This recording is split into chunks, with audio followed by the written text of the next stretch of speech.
Car sur place, l'accident est spectaculaire.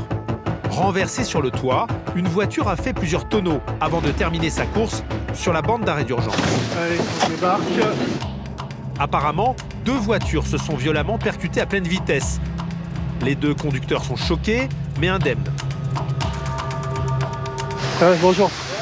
Excusez-moi, est-ce qu'il y a des... Vous êtes tout seul? Oui. Vous êtes touché là, ça va? Oui, ça va. Oui. D'accord. Vous, monsieur, vous êtes quoi là?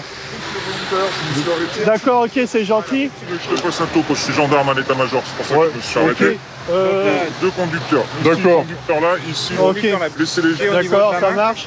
Les pompiers arrivent. Par miracle, aucun blessé grave. Le conducteur qui a causé l'accident aurait subitement perdu le contrôle. Qu'est-ce qui s'est passé exactement là? Je sais pas, franchement, j'étais en ligne droite, j'étais franchement... J'étais après au niveau de radar, donc j'étais à 120, 130. Ouais. Et d'un coup, la voiture, elle est partie, ça a fait un... C'est vous qui avez percuté monsieur? C'est moi. D'accord, ça va monsieur? Ah, moi j'ai un peu les oreilles qui sifflent. Ouais, mais vous êtes sorti tout seul de la voiture? Vous êtes sorti tout seul de la voiture? Ça va là, il n'y a pas de douleur? Rien. Ok, on va vous mettre la couverture de survie. Allez avec les pompiers, on verra ça après. Avec quelqu'un avant. Allez. Roulait-il beaucoup plus vite que les 110 km/h autorisés? En tout cas, l'autre conducteur n'a pas eu le temps d'éviter le choc. Je l'ai monté sur le muret. Ouais, ok. Il redescend. D'accord. Et il s'est rabattu sur moi en fait. D'accord. Et ça l'a rabattu sur moi. Donc on est d'accord, il vous a percuté sur le côté gauche, hein? Ok. Un choc spectaculaire. Heureusement pour eux, leurs voitures les ont bien protégés, leur évitant de graves blessures. Maintenant, avec les véhicules, c'est vrai qu'on est de mieux en mieux protégés. On voit que les airbags sont déclenchés. Bon, ce qui l'a certainement sauvé, c'est également la ceinture de sécurité. Après un tour à l'hôpital pour vérifier si tout va bien, les 2 conducteurs feront un constat. Sébastien, lui, n'en a pas fini. Il faut évacuer les 2 voitures accidentées. On va devoir bloquer 2 minutes qu'ils puissent passer pour se mettre Ouais, devant. bah on bloque tout de suite. On bloque tout de suite. Essayez, on bloque tout de suite. Bloque là. En moins d'une demi-heure, la circulation peut reprendre. La pression redescend enfin. Là, on commence à être bien balisé. Il y a les pompiers, la société d'autoroute. Bon, bah là, c'est bon, on est plus serein, on a géré la situation. Allez, bonne soirée. Vous êtes entre de bonnes mains. Allez, bye. Ciao. L'automobiliste qui a perdu le contrôle de sa voiture s'en sortira avec une légère blessure au poignet.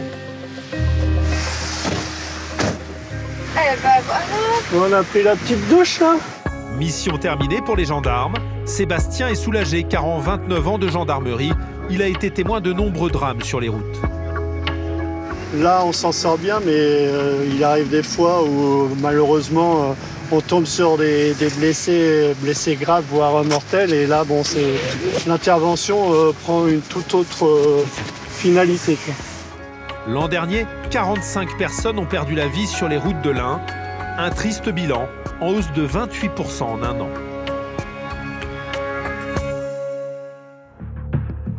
Des interventions qui s'enchaînent pour les gendarmes, certaines de plus en plus fréquentes, comme sur les vols. En moyenne, 9 plaintes sont déposées chaque jour dans l'Ain. Ce soir-là, justement, nous retrouvons Valentin en pleine patrouille. On verra si c'est calme. L'équipe du PSIG ne s'en doute pas, mais la soirée ne va pas être de tout repos. Un jeune est possesseur d'un cutter sur lui et qui serait rentré dans un des véhicules d'un des appelants. Sixaco, c'est bien pris, on s'y transporte. Des riverains viennent de signaler un jeune homme fouillant dans les voitures du quartier. Le ton serait vite monté. Un jeune qui aurait été interpellé par un habitant de la commune. Vu qu'il y a son cutter, on essaie de se transporter assez rapidement sur place. On ne sait jamais ce qui peut se passer. Et là, le risque sur place, c'est quoi? Et ben, c'est qu'il fasse usage de son cutter, que ce soit sur lui, soit sur nous, soit sur le monsieur ou la dame qui l'a déjà interpellé. Donc tout de suite voir où il est ce cutter pour sécuriser notre travail et la présence du témoin sur place. Le PSIG débarque dans ce quartier résidentiel qui semble endormi. Et au fond à gauche. Mais une fois sur place, Valentin tombe sur un groupe. Une douzaine d'habitants viennent de plaquer le jeune homme au sol. Bonsoir. Il est où son cutter? On l'a gardé ici. On l'a frappé, le cutter, c'est eux qui l'ont mis. Allez, je vous laisse reculer tout le monde, s'il vous plaît. Allez. Allez, ouais. Un voleur présumé plutôt remonté après l'intervention des riverains. Oh, ils m'ont mis des pêches. On va discuter de ça après, monsieur. Restez par terre, restez par terre, restez par terre. Il faudra Asseyez-vous. renforcer, c'est le monsieur. Asseyez-vous. Nique ta merde. Monsieur, asseyez-vous. Merci. Bougez pas pour l'instant. Apparemment surpris en train de rôder dans le quartier, il a une toute autre version de l'affaire.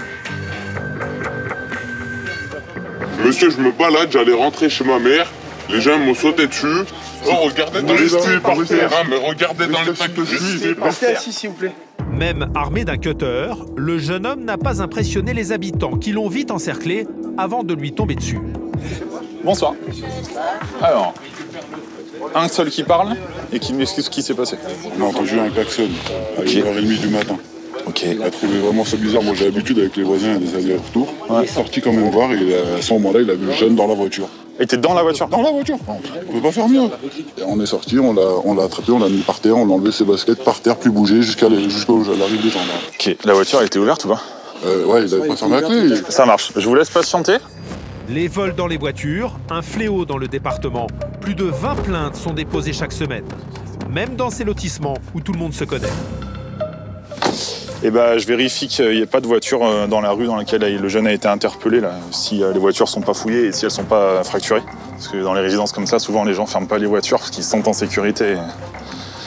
Et puis voilà, ça arrive comme ça. Mais alors, qu'a-t-il réussi à dérober?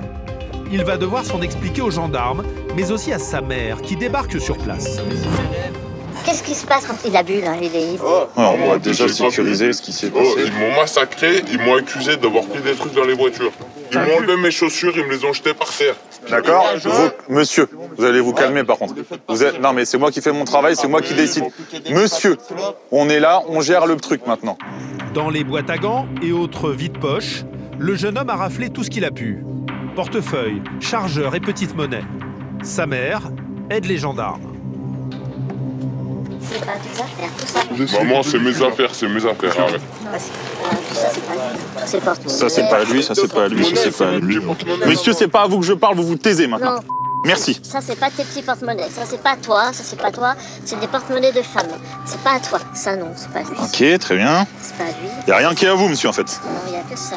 C'est ça. C'est pas la sacoche, elle est même pas à vous, monsieur. Non, elle est pas. C'est pas votre nom, non? Non, c'est eux qui l'ont mise, la Oui, d'accord. Les riverains n'ont pas hésité à intervenir, quitte à se faire justice eux-mêmes, au risque de déraper et surtout de se prendre à un coup de cutter. Pour une fois, les gens ont bien réagi et ont réussi à l'interpeller sans se mettre en danger avant qu'on arrive, donc c'est une bonne chose.